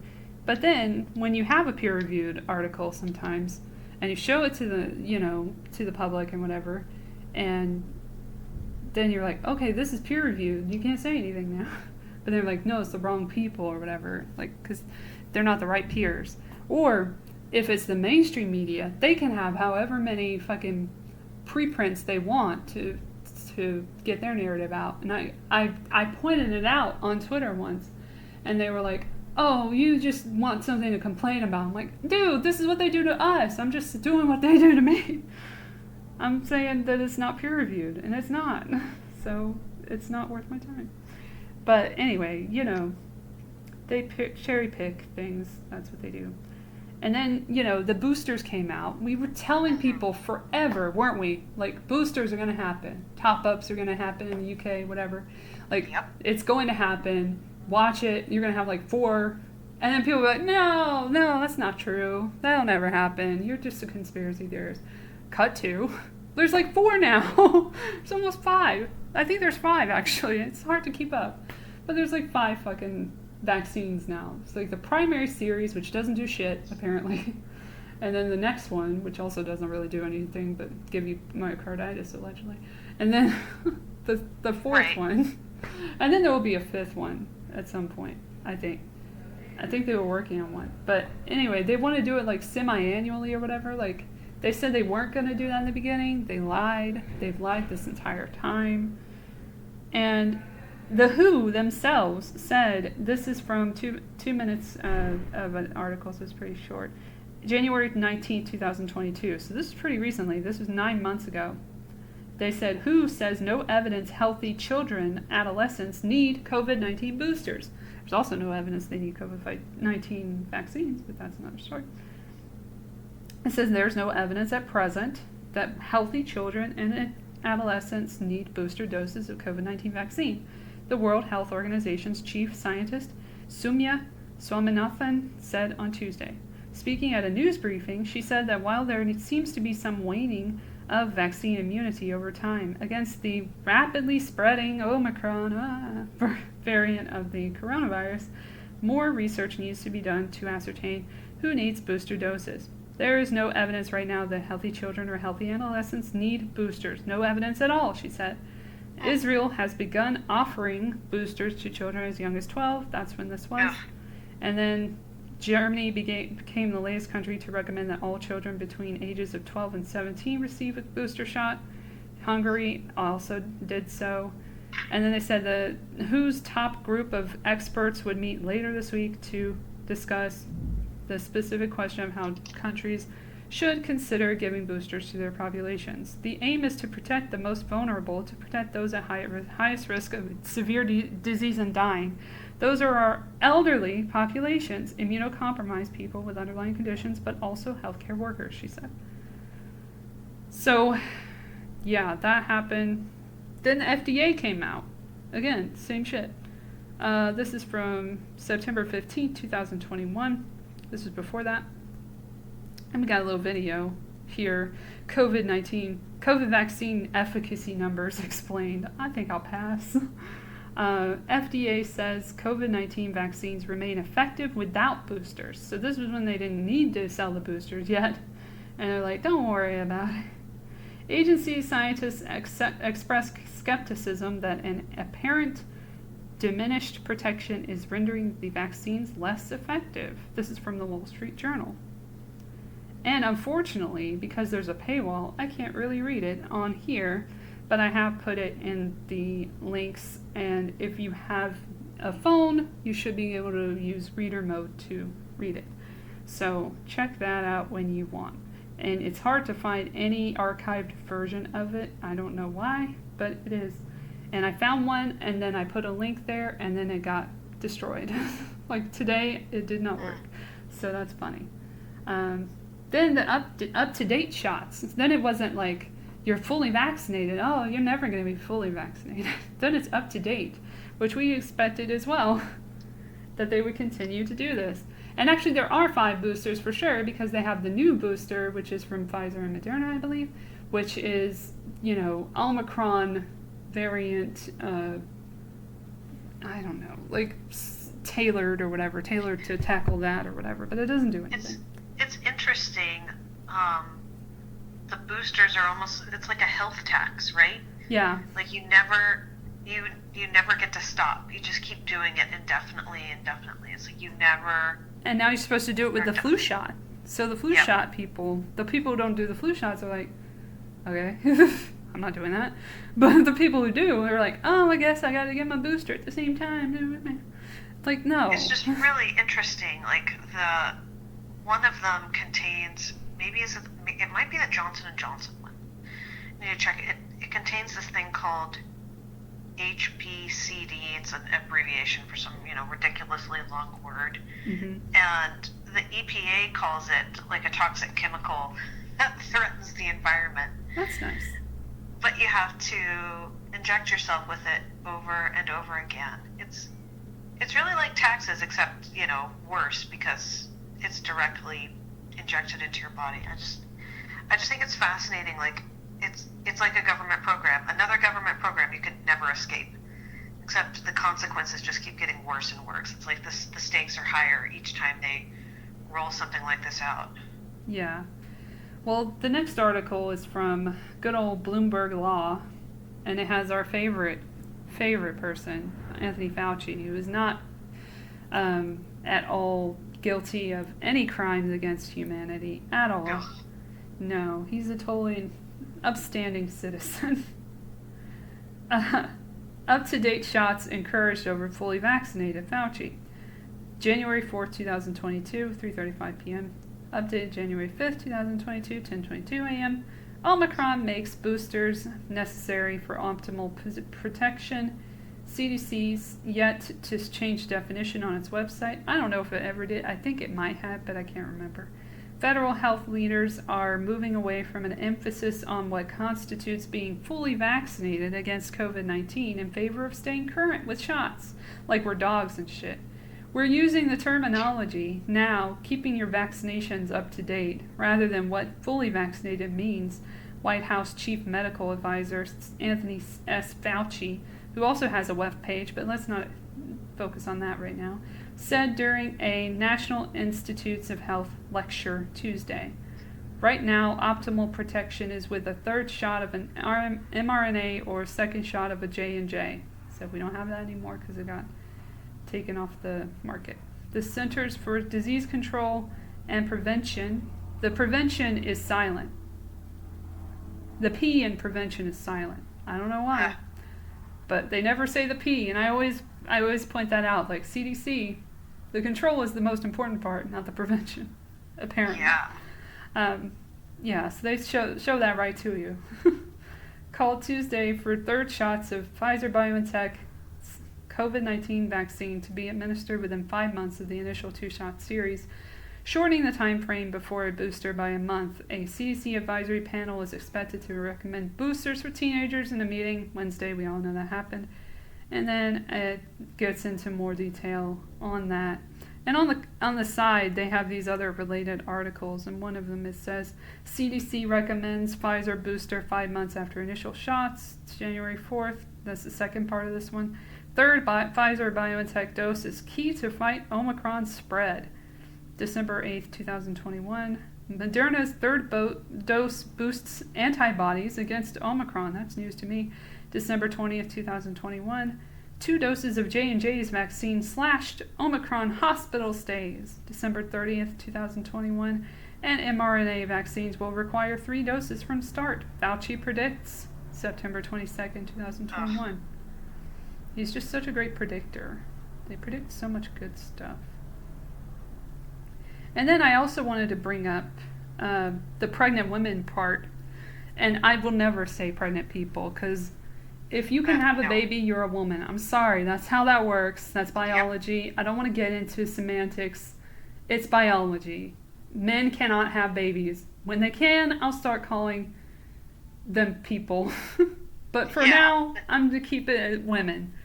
Because if you decide to have a baby, you're a woman. That is what it is. Either you forgo having a baby and you become a man. That's all up to you. I don't give a shit. I don't judge.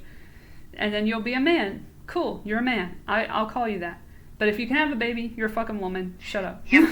Yep. If you're literally pregnant and giving birth, you're not a man. You don't take it seriously. Yeah, maybe you've altered your body in some other way, but you're definitely still a woman. Yes, biological woman. Yeah. Anyway, the actual study on COVID-19 vaccines, this is from September 2021, so this is from a year ago, September 16, 2021. Again, me with my takes on Twitter. The actual study on COVID-19 vaccines and their effect on pregnant women is ongoing, so that's why there's no evidence yet. Why did they take this long to start a clinical trial? Why put women and babies at risk all this time? This was in a quote tweet of CDC's fact. You should get vaccinated against COVID-19 if you're trying to get pregnant now or in the future. No evidence to date shows that any vaccines, including COVID-19 vaccines, can cause fertility problems in men or women. Yeah, but the addendum is what I said. There's not a fucking safety trial. There's nothing happening yet. You're fucking assholes. So you can bend the truth and be like, well, it's not, we don't have to worry about that. Yeah, because it hasn't started. There's no warning yet because we haven't bothered to look into whether or not there should be. So this is the study that I referenced, and it's on clinicaltrials.gov. All of this stuff is in the links. SARS-CoV-2 vaccines administered during pregnancy or postpartum, and these are the parts I've put into the tweet. Recruitment status, first posted September 2nd, 2021. Last update posted September 2nd, 2021. Emory University, I know it well. I'm from Atlanta. National Institute of Allergy and Infectious Diseases. So this is literally Fauci's company, NIAID. Information provided by responsible party. Blah, blah, blah. Wait, what did that say? I should say. Flor Munoz, Baylor College of Medicine. Estimated enrollment, 2,000 participants. Observational model, cohort. Time perspective. Official title, Observational Prospective Cohort Study of the Immunogenicity and Safety of SARS-CoV-2 Vaccines Administered During Pregnancy or Postpartum and Evaluation of Antibody Transfer and Durability in Infants. Actual study start date, July 6, 2021. Estimated primary completion date, December 2022. So it still has not ended, just so you know. Estimated study completion date, July 2023. Wow. And they recommended that. There's more. Wow. But wait, there's more. Pfizer-BioNTech study ends in 2022 and has far less participants. So study to evaluate the safety, tolerability, and immunogenicity of SARS-CoV-2 RNA vaccine candidate BNT162b2 against COVID-19 in healthy pregnant women 18 years of age and older. It's interventional clinical trial. Estimated enrollment, 700 participants, randomized, parallel assignment, triple masking, a phase 2 out of 3, placebo-controlled, randomized, observer-blind study to evaluate the safety, tolerability, and immunogenicity of a SARS-CoV-2 RNA vaccine candidate against COVID-19 in healthy pregnant women, 18 years of age and older. Official title, study start date, actual February 16, 2021. Primary completion date estimated October 15, 2022, and estimated study completion date October 15, 2022. So that one's over at least. So that one's ended. We'll see what happened there, I guess. I should do a follow-up at some point. But anyway. Well, yeah, they never have to post the results of any of these studies. No. And in fact, the FDA rules are that you could produce 800 studies that show that something is dangerous, but if you can get 2 or 3 results out of that show that it's okay, that's good enough. It can go forward. It's really, really disturbing. Indeed. I had another thing, but I lost it. All right, I'll go on my computer. It'll be fun. All right, the last thing I have is in my emails, so let me get that. It was important too. Let's see. Oh yes! Oh my gosh! Then we cannot forget. We have to end on this. Is the connection between? Okay, this is a conspiracy, but it's not a theory. Is the thing, and it's that Jeffrey Epstein was involved with Bill Gates, who was involved in the pandemic. Just coincidentally. So there's that. That's fun to know. So I have a really great, I think, thread on that on Twitter from 2020. So going back to the beginning of the corona apocalypse, which I called it at that time, and the pandemic. And that was April 23rd, 2020. Just quick reminder that not only does Bill Gates have no medical degree, this is for you, Bill Gates, and this is where I'm ending on the Goalkeepers conference that I recommend you guys listen to if you haven't yet, the parts that I have in the links. So anyway, Quick reminder that not only does Bill Gates have no medical degree, but he also funneled millions into Media Lab at MIT at the direction of Jeffrey Epstein and claimed they were friendly because Epstein knew a lot of rich people. And I guess Bill doesn't. This did not get enough likes or love on Twitter, so I hope people see it and help me out there. More on Epstein and Gates connection from New York Times. There's a New York Times article about it. More on the MIT, Bill Gates, and Jeffrey Epstein connection. Here you'll see that Gates lied about not having any business relationship with him, and he'd flown on the infamous Lolita Express. Just like so many great people, great scientists of our day. So this is, Gates has been close with Epstein's other famous friends, including the scientist Steven Pinker. And this is this part. Gates met with Epstein at least once in New York in 2013 and flew on one of his private planes to Palm Beach, according to flight records. This is from Business Insider, which was really good about giving me information about them. And his spokespeople have not denied that the two met. As CNBC reported, they did multiple times before his death, including at one point in New York in 2013 when Gates was still the chairman of Microsoft. Bill attended a meeting in New York with others focused on philanthropy. While Epstein was present, he never provided services of any type to Bill. The Gates spokesperson told Business Insider. Sources with direct knowledge told CNBC that Epstein's business associates aggressively pursued Gates in the lead-up to the meeting on the sex offender's behalf, bombarding him with calls and contacts. The meeting apparently preceded a flight Gates took on one of Epstein's private planes to Palm Beach, Florida, where the financier was a registered sex offender. Gates is listed on the flight logs of Epstein's planes as having taken a trip from Teterboro Airport in New Jersey, where Epstein was arrested in July, to Palm Beach on March 1st, 2013. In an interview with the Wall Street Journal, Gates denied donating through Epstein or traveling to Florida with him. I met him. I didn't have any business relationship or friendship with him. I didn't go to New Mexico or Florida or Palm Beach or any of that. There were people around him who were saying, hey, if you want to raise money for global health and get more philanthropy, he knows a lot of rich people. Every meeting where I was with him were meetings with men. I was never at any parties or anything like that. He never donated any money or anything that I know about. To anything that I know about. Bullshit. You donated through him money. That's so wild. I feel like the Epstein thing, as horrific as it is the one area where more mainstream blue pill people are willing to look a little bit more critically at it, because it is so creepy, right? And there's so much evidence, and it's just really been out in the news.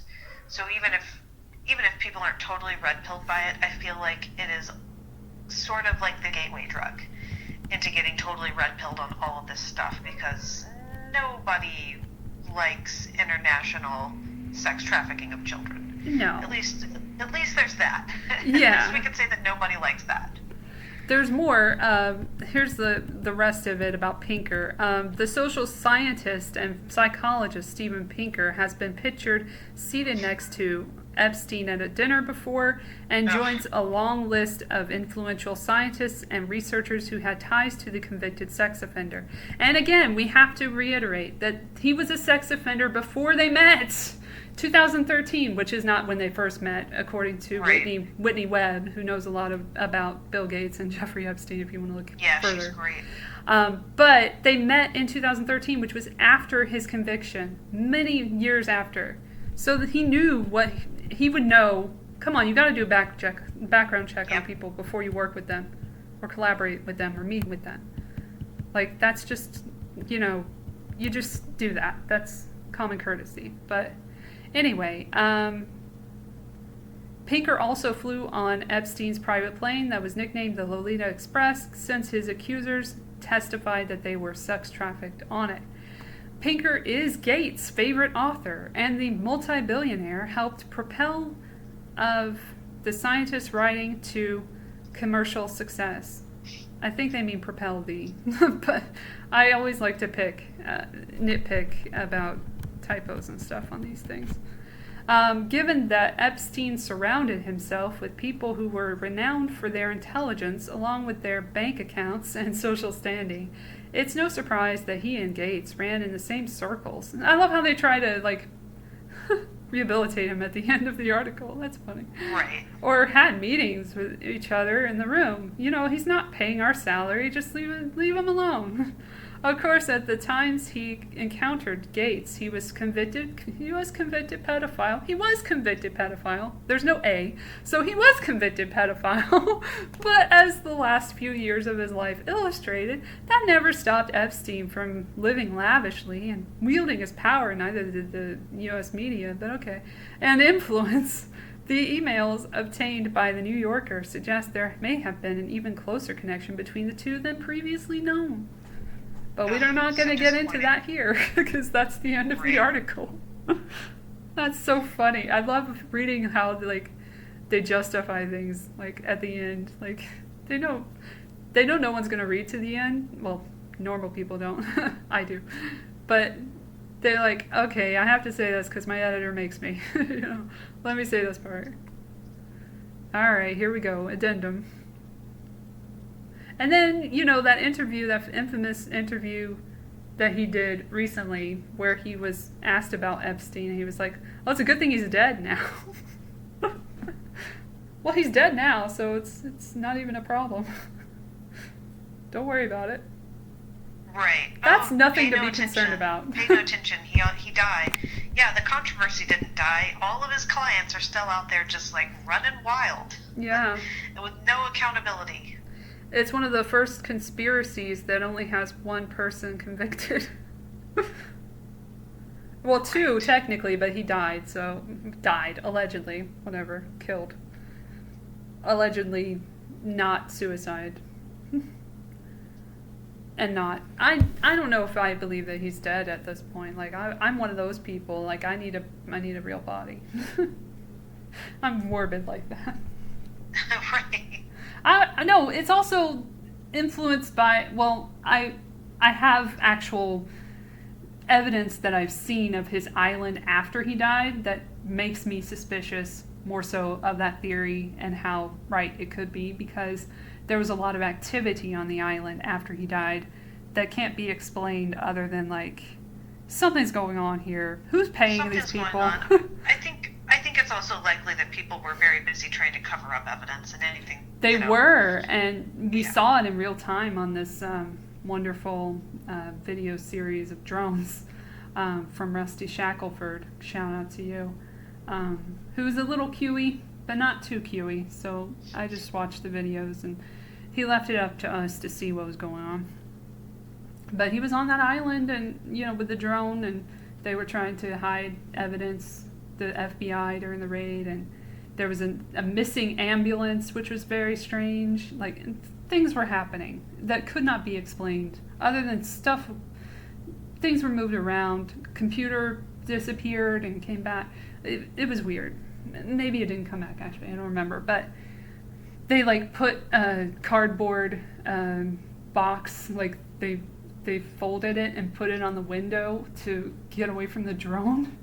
And then there were, like, all these workers all over the place, like, setting up for what seemed to be a party. It was very strange. There's no other way to look at it than, like, you're like, huh, did this dude die? I don't know. It makes you wonder. Things that make you go, But, yeah, it's funny how it's all connected. I mean, not funny, haha, but, like, the rape, blackmail situation is connected to the pandemic situation, which is connected to the 9/11 situation, and anthrax, of course, before that, and terrorism, and it's all one big narrative, and we've been inundated with all this misinformation, so it's no wonder that there's a lot of misinformation coming about after that, like, because people don't know what to believe. So how can you be against them? Like, how can you say anyone's a terrorist just because they believe a certain thing? beliefs are powerful, but they're not going to rule society. Like, people can get along. We can get along, and we don't need to be divided and ruled by these motherfuckers, these predators in power, as, you know, I put it so eloquently. Predators in power is a really good term. Yeah. Literally, they are all bought and sold predators, you know, in a big club that we'll never be in, thankfully. And they have priorities that we'll never really understand. And a lot of them do believe what they say. And, you know, that is powerful as well. But they're able to get along with all these other motherfuckers. We should be able to get along with everybody else in our group and fight against them. And that's what I'm trying to get people to do. That's what I've been trying to do. Totally agree. Yesterday I had the pleasure of co-hosting a meeting of the Independent National Council, which is like a coalition group of minor parties, like third parties, and also people who are just politically independent, who are fed up with what's happening, you know, politically right now in the country. And I don't know, maybe that's something you'd be interested in. I'll send you an invite to the next one. Cool. Oh, yeah, tell me about your experience as we end the show, of moving from LA to where you are now, and what that's been like. Yeah. Well, I mean, I found out in March that I was pregnant. And so it was just a real, you know, I was very busy. I was touring the country at the time, and I continued to tour, and I was very lucky. I was very healthy, and I hadn't received any vaccinations, so I wasn't worried about that hurting my baby. But when we thought about what was going to happen when we gave birth, and, you know, like we're planning a home birth, I'm doing about a month, but we thought, you know, what if there's a medical emergency and I have to go to the doctor, I need to get a C-section, and the thought of being pressured with shots and having the California government come after us trying to inject the baby, we were like, this is untenable. I just can't do it. Like, I can stay and fight as an adult, but I just don't want to put my child at risk. And now with the new bill, I can't remember the name of it, it's AB something, 1200, 800, with a bill that goes after doctors for speaking out against vaccinations or anything that the California government deems misinformation. This is like, I just don't know how we're really going to navigate this. It's my first child, and we just were like, we got to get out. We got to get out of here. So we ended up moving to Austin, Texas. We've been here for less than 2 months, and you know, so far no one's harassed me about whether or not I'm going to inject my baby with an experimental drug or any other vaccinations. So I think we made the right choice.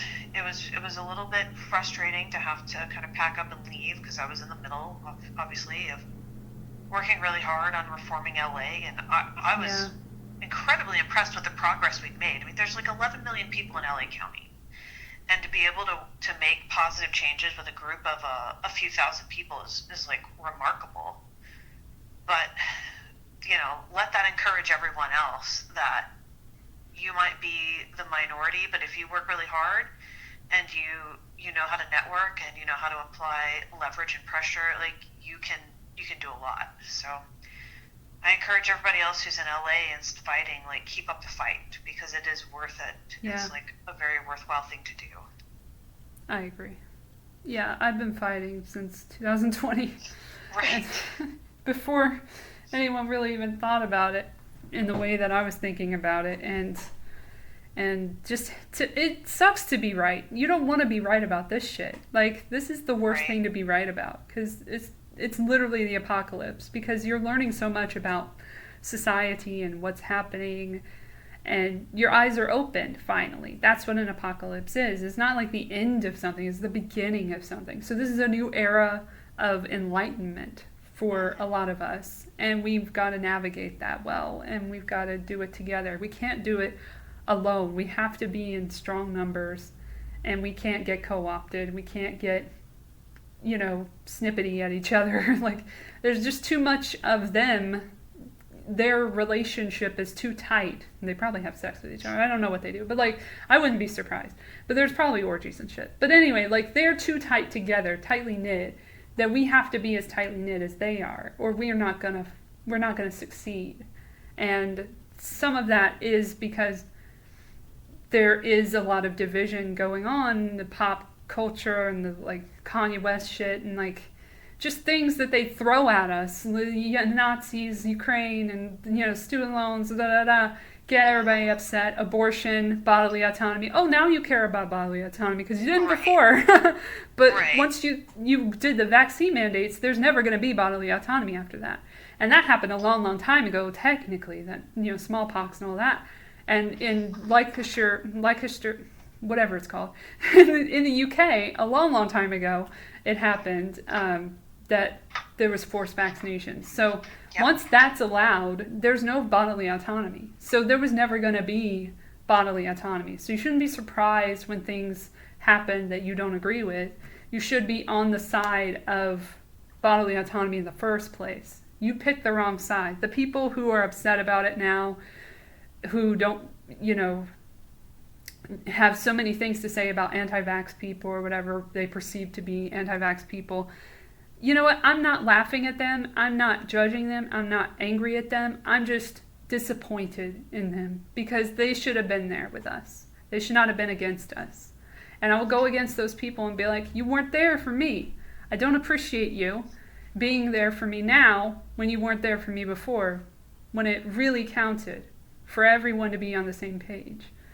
And we could have had a shorter fight than 4 fucking months in LA than what we had. Because of people like, I will put them out there, people's city council that went against, people who were anti-vax in their eyes and now are upset about the racism. Well, there was racism in the mandates, but you didn't give a fuck then. So why should I be putting you on a high pedestal and being like, oh yeah, you're on our side? You're not. You are on the side of getting clicks or whatever, being on the media side and choosing to believe everything that you heard about the vaccines, which ended up being not true. And you don't come out now. A lot of them don't come out now and say, oh shit, I got fooled. Sorry.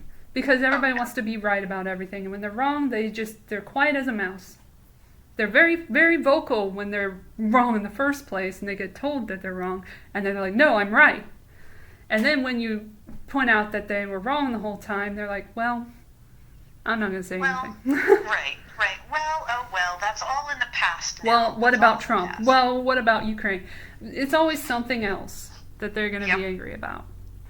They just are fundamentally incapable of learning from their past and always having an enemy. That's not any way to live. That's what social engineering is on Twitter and Facebook and all these sites. They want people to be sniping at each other, busy sniping at each other, so they don't see that they're all getting fucked at the same time by the same people. Agreed. Just throw some mayonnaise or whatever on a fucking painting and call it a day. They're laughing at you. I'm laughing at you. You're embarrassing yourselves. Anyway, that's a fun way to end the show. But do you have any events coming up other than that? Any life events? In Austin, Texas, November 4th and 5th, we have a couple of Libertarian Party events that are going to be really exciting, and I am going to be speaking at them. And then I'm going to be taking a little bit of a break in December. I'll probably be having a baby at the beginning of the month. And I'm looking forward to working with more independents on a big event in early spring here. And then I'll just be hitting the road again for my tour. I'll just have a baby with me. Yay. Once spring gets here, I'll be hitting national, the Libertarian Party State Convention tour again, which is always a lot of fun. It gives me a lot of opportunities to speak out about these issues and connect with more people who are like-minded. Cool. Well, I really do thank you so much for this discussion and, being patient during the videos and stuff. I know they're like, they get me riled up. But it's good to point it back at them. Like, I think it's really a good idea to never forget what they said and what they're doing now, and how that does not equate. It doesn't match. And, you know, all the TikTok fucking videos and the nurses and everything, like, just never forget what they lied about and how they lied to you and how they're still in charge and they're still lying. And don't just do what they say. Like, get the booster, you gotta get the booster. Like, even in the store, I heard them talking about the booster. I'm like, wow, I've never really listened to the announcements in the store or whatever, but that's fucking insane that they're, like, still promoting this shit when they know that people know that it doesn't work very well, that it does not stop transmission, which means it cannot possibly, let's get scientific, it cannot provide immunity, herd immunity, if it is not able to stop the spread of the disease, which is what we were supposed to do in the first place. Remember, again, we're going to go back to 15 days to slow the spread, which never happened. Then it turned to 30. Then it turned to a year, 2 years. Yeah. It's going to keep going like that. That was during Trump. You can't say, oh, Trump. Nope, that was during Trump. Fauci during Trump. Started during Trump. Went to the next one, continuous government. Keeps going. So thanks very much for listening. Thank you so much for joining. And I hope everyone has a great Halloween. Happy Halloween. Happy Halloween if you celebrate it. If you don't, just enjoy your day off, I guess. If you have a day off. You probably don't have a day off because it's not a real holiday. But anyway, enjoy yourself. Enjoy life. And enjoy the weather in LA because it's not that bad right now. So that's pretty good. Yay. All right. I love you, everybody. Thank you very much for listening, and have a great rest of a great November, because we'll see each other at the end of November. So let's hope it doesn't get too bad next month. I'll go over it when that comes, and we'll get it more into the day-to-day topics and everything, and like what Biden is doing. Maybe he'll be dead by then. He said he could drop dead any minute, so we'll see. Not putting that out there is something I want to happen, but if it does happen, I will cover it, as I should. And Kamala will be happy. Anyway, bye! Da-da-da.